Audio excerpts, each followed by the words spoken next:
할렐루야, 한 주도 평안하셨나요? 언제나 하나님의 은혜가 여러분들 삶 가운데 늘 가득하기를 소망합니다. 오늘도 이렇게 5분 말씀 묵상 영상을 올립니다.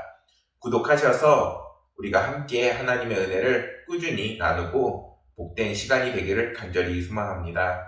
오늘 함께 나눌 말씀은 시편 107편 1절에서 3절 말씀입니다. 함께 본문 말씀을 읽겠습니다.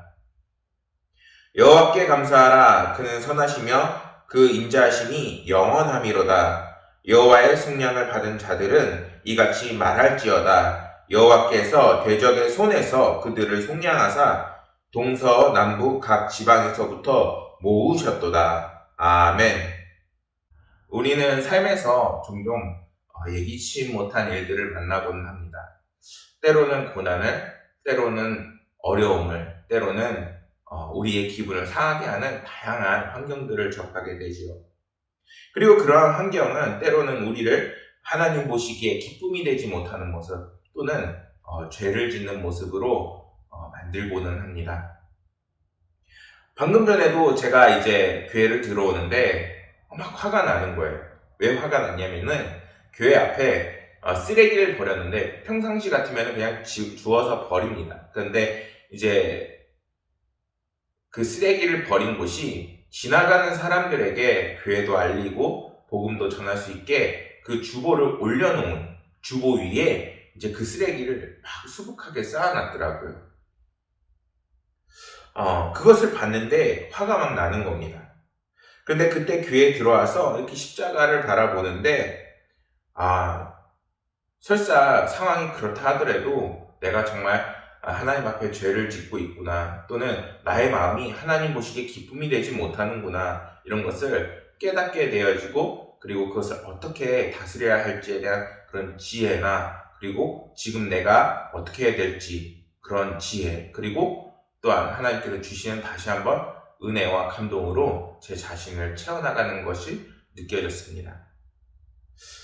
오늘 말씀은 그 저자가 분명하게 밝혀져 있지는 않지만 말씀의 내용에 비추어 볼 때 오늘 말씀의 이 본문은 바벨론 포로 귀환 그 시기에 이스라엘 백성의 그 포로 귀환이라는 배경에서 하나님께 반목하고 의로운 점이라고는 하나 없는 이스라엘을 구원하여 주신 하나님의 선하심과 그 인자하심을 찬양하고 있는 그 시기입니다.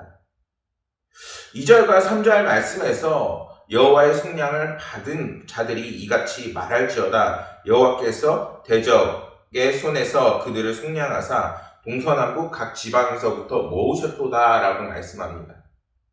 이 말씀은 이제 1절 말씀에 나와 있는 여호와의 인자하심이 영원하다 라고 선언하는 그 이유를 밝히는 말씀입니다. 2절 말씀에 보면은 대적이라는 단어가 나와 있는데 이 대적에는 원수라는 그 의미가 담겨 있습니다. 시인의 그 관점에서 보면 어떨까요? 바벨론 사람들이라고 말할 수도 있고, 이들은 나라를 멸망시키고 그리고 그 백성들을 포로로 잡아서 바벨론 각지에 흩어지게 살게 했던 그런 사람들입니다.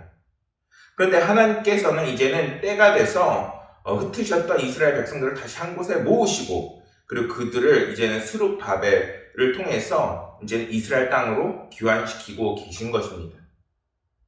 이러한 이스라엘의 해방과 귀환을 그 누구도 상상하지 못했던 상황이었는데, 이 놀라운 사건으로 하나님께서 이제는 그들을 구원하시고, 그러한 구원하신 밑에는 이제는 내가 너희들을 다시 한번 책임지겠다는 하나님의 그런 구속사적인 그런 약속이 깔려 있다는 것을 오늘 말씀에서는 감사하라 라고 말씀하고 있는 것입니다. 사랑하는 여러분, 오늘 성경에서 이러한 하나님의 구속사의 말씀을 전하는 것은 오늘날 힘겹게 살아나가고 있는 우리 그리스도인들에게도 똑같이 주시는 약속의 말씀임을 믿으시길 소망합니다. 우리가 너무나도 힘들고 어려운 상황들을 많이 만나잖아요. 지금 특히나 코로나 시대이기 때문에 경제적으로나 아니면은 다른 여러 가지 환경적으로 혼란스럽고 어려운 시대입니다. 어떻게 보면은 이 사람들은 민족적으로 해방을 이루었지만 우리는 오히려 그것과는 또 다른 의미에서의 하나님의 도우심과 구원하심이 분명하게 우리 가운데 있어야 하는 상황인 것입니다. 그런데 하나님께서는 오늘 말씀을 통해서 반드시 우리를 구원하시고 이런 어려움에서 해방하시고 그리고 그러한 밑에는 내가 너희들을 끝까지 책임지겠다 하는 그러한 하나님의 구속사적인 그런 약속이 우리 가운데도 있음을 믿으시길 소망합니다. 그렇다면 이스라엘 백성들과 그리고 우리들이 이 다른 것은 무엇일까요? 요한복음 8장 34절을 보면 이렇게 말씀이 나와 있습니다. 예수께서 대답하시되 진실로 진실로 너희에게 이르니 죄를 범한 자마다 죄의 종이니라. 맞습니다. 아까 제가 들어오면서 제가 느꼈던 그런 분노 또는 해결되지 않는 우리 안의 문제들 또는 환경적인 문제들, 그것을 통해서 오는 우리의 죄의 문제, 하나님께서는 그런 죄의 문제에서 우리를 해방하셨습니다. 첫 번째 인간이었던 아담으로 인해서 우리는 죄를 끊임없이 만들어낼 수밖에 없어요.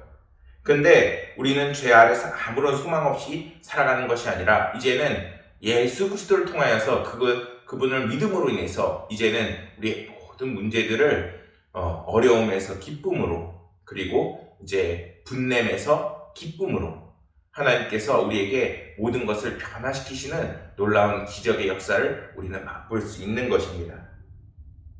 하나님은 우리가 죄 아래에서 종노릇하면서 신음하면서 살기를 내버려 두지 않으십니다. 그래서 하나님은 이스라엘을 바벨론 포로에서 해방시키시고 그리고 고레스 왕을 들어서 이제는 바벨론을 멸망시키셔서 이제는 이스라엘을 그 땅으로 귀환시키는 것처럼 우리들에게도 오늘날 하나님께서는 예수님을 보내셔서 이제는 죄의 종노릇하지 않고 우리의 모든 문제들 가운데 이제는 하나님께서 개입하셔서 하나님을 의지하고 우리의 모든 문제를 맡길 때 하나님께서는 반드시 우리의 모든 상황을 이해하시고 도와주십니다. 그렇다면 우리는 어떻게 살아야 할까요? 그러한 하나님께 이제는 오늘 말씀의 1절처럼 여호와께 감사하라 그는 선하시며 그 인자하심이 영원함이로다 라고 하는 그러한 찬양과 함께 우리의 인생을 진행해 나가야 하는 것입니다. 사랑하는 여러분, 오늘 우리가 하나님의 자녀로 끊임없이 살아나가기를 소망합니다. 여러분들은 오늘 어떻게 사셨어요?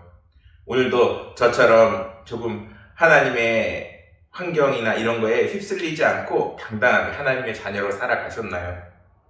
우리가 하나님의 선하심과 인자하심을 찬양할 때 세상이 이제 우리에게 주는 걱정, 염려 또는 짜증, 기분을 상하게 하는 모든 것, 그런 부정적인 것들은 이제는 다 변하게 되어 있습니다. 우리의 힘으로는 할 수 없지만 하나님께서는 이제 우리에게 가장 좋은 것으로 주심으로 우리의 모든 것을 변화시켜 나가십니다. 그리고 우리는 그러한 하나님의 선하심과 인자하심을 찬양할 수 있어야겠습니다. 사랑하는 여러분, 오늘 말씀을 통해서 다시 한번 여러분들 그 인생에 하나님의 선하심과 인자하심을 또한 여러분들에게 베푸셨던 그 구원의 역사가 있다면 그것을 다시 한번 기억해 보시고 그것을 통해서 하나님이 주시는 기쁨과 은혜로 여러분들 채워나가시며 그리고 하나님을 찬양하시며 날마다 승리하시기를 간절히 소망하겠습니다. 감사합니다.